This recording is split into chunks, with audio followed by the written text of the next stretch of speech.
I'd like to think that I probably didn't need it, but nevertheless, the universe 5 weeks ago gave me a reminder of how important it is to empathise with other people. Let me tell you what happened.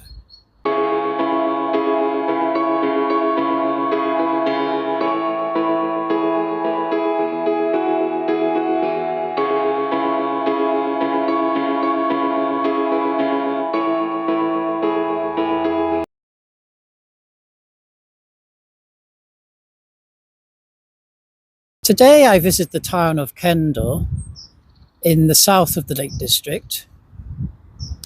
Kendal is often viewed as a sort of gateway to Windermere.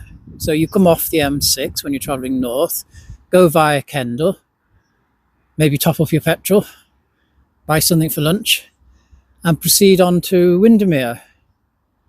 Kendal does have its own charm as well. One of the things I quite like about Kendal at this time of the year, it's the end of December, are the Christmas lights. So it's early in the morning, about 7:30. I shall have a short walk through the town centre and show you some of the Christmas lights. Needless to say, at the end of December, 7:30 in the morning, the streets of Kendal are very quiet indeed. This is in strong contrast to what you'd expect in the high season, say June and July. Beautiful weather, you're going to get throngs of people.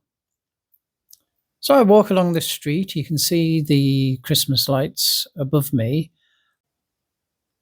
I shall meander down the high street, admiring the lights and listening to the cheerful sounds of delivery van men. I empathise with them having to get up early and do these deliveries. There are many nice eateries around here, although, of course, at this time of the morning, they're not yet open. But definitely it's worth coming into Kendal in the late afternoon, early evening for a good meal. This war memorial is quite interesting. It commemorates the First World War, the Second World War, and the Korean War.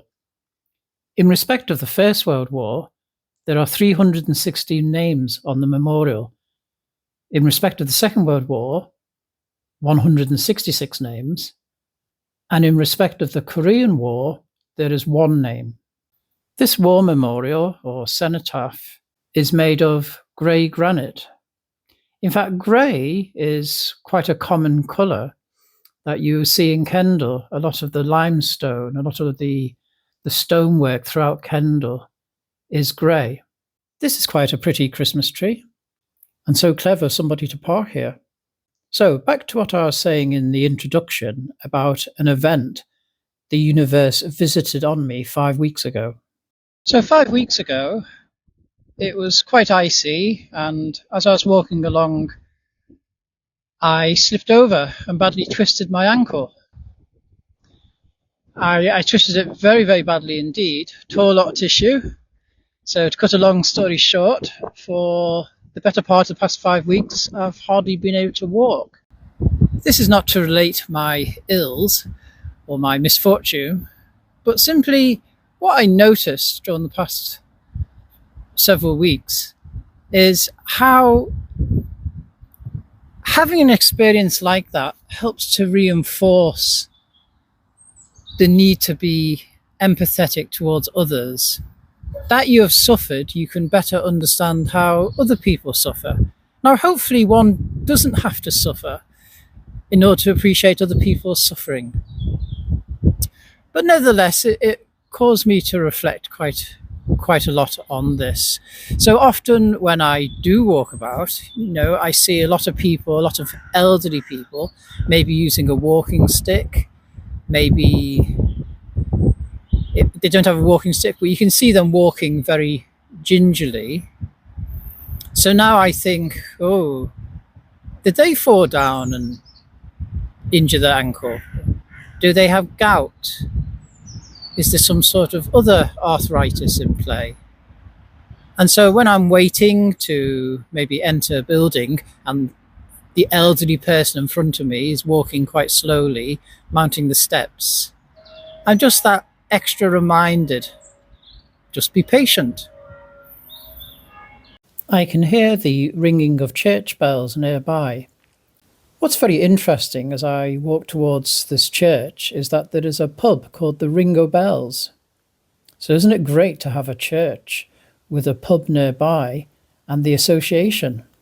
Now, this church is the Holy Trinity Church. It's the Kendal's parish church, and as the sign says, it's Kendal's oldest building. So we shall walk through the entrance and make our way to the front of the church just to admire the architecture. And as you can see, my ankle has somewhat recovered, but I cannot walk too far. It's very encouraging to notice how people are empathetic. How often do you come across cases of people raising money for, say, a cancer charity? Say, for example, a common consequence of chemotherapy is people lose their hair, right? And so you get others who shave their hair and they ask you to sponsor them to have their hair shaved. And of course, the suspicion is that those people who are raising that money, they know someone who's suffered. They know someone who's had cancer. I remember reading quite recently the case of a teenager who underwent chemotherapy, lost all her hair, was terribly self-conscious about it, feared that when she went back to school, the other children would be unkind to her. In fact, she became quite anxious about this prospect. The day came when she went back to school, and guess what? Her fellow classmates had all shaved their hair. Everybody in the classroom was bald. Isn't that amazing? Similarly, we hear of cases of people who go out of their way to try to at least have an inkling of what it's like to be in somebody else's shoes. So, for example, you might have somebody who spends maybe a day in a wheelchair just to see what it's like to be in a wheelchair. Again, often this is in the pursuit of raising money for charity. Talking about her, you get these cases where a hairdresser, a barber, goes out on the streets and gives free haircuts to the homeless. And such gestures raise the morale of such homeless people. So again, acts of kindness coming through from empathy, seeing how others suffer. Another reminder I have of the importance of good health is walking past this Westmoreland shopping centre. I remember during the COVID lockdowns, this was one of the vaccination centres. Gradually, the sun is rising and the town centre is starting to get a little bit busier. Kendal has quite a few of these quaint alleys you can walk down. I've often gone down here in the past in order to make my way to Booths and Marks and Spencer's, two very popular shops here. I'm not sponsored by them, by the way. You notice the lights on the ground. These are permanent fixtures. It's not just a Christmas thing. Quite amusing walking over them. They change colour periodically. One thing that's very noticeable about this shopping arcade and walkway is just how clean it is. Well done, Kendal Council, taking pride. Now, let me continue talking about empathy. Injuring my ankle, in the grand scheme of things, is not such a terrible thing. Ankle is reasonably all right now, although I won't be going for long walks in the Lake District in the very near future, so not quite sure when the next video will be. There are people who suffer far, far more.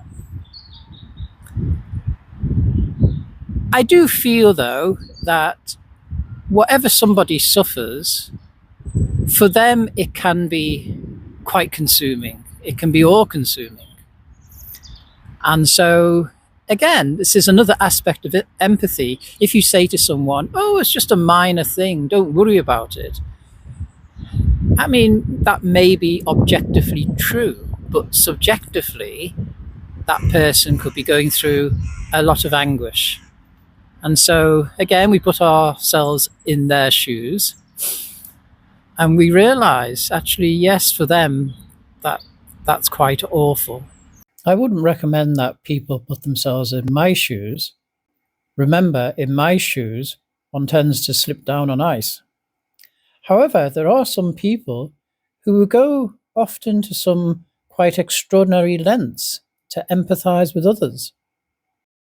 You also get cases of people who, for a day or night, sleep on the streets as a homeless person so they can better empathize and also publicize the plight of homeless people. You don't have to go that far. Something simple like, we're so used to using our dominant hand. Why don't you try something using your non-dominant hand? Imagine you didn't have the use of your dominant hand. You know, somebody might have a stroke, for example, and not be able to use their dominant hand.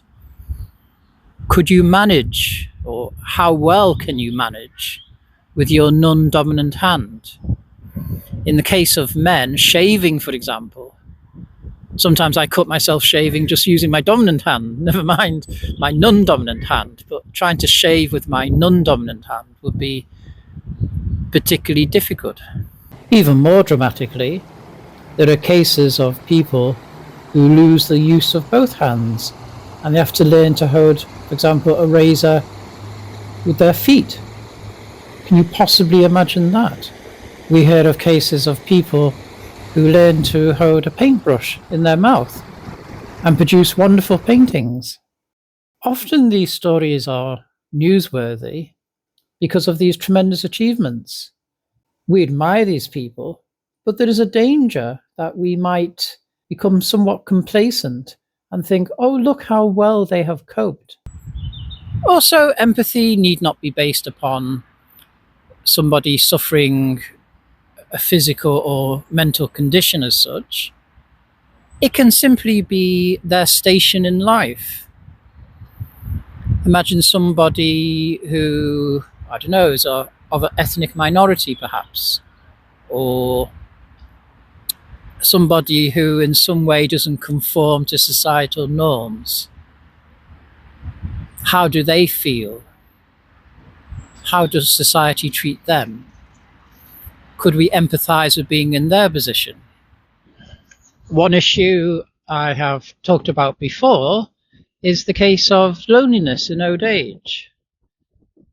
This is particularly the case with men, right? If their wives predecease them. Often men don't have the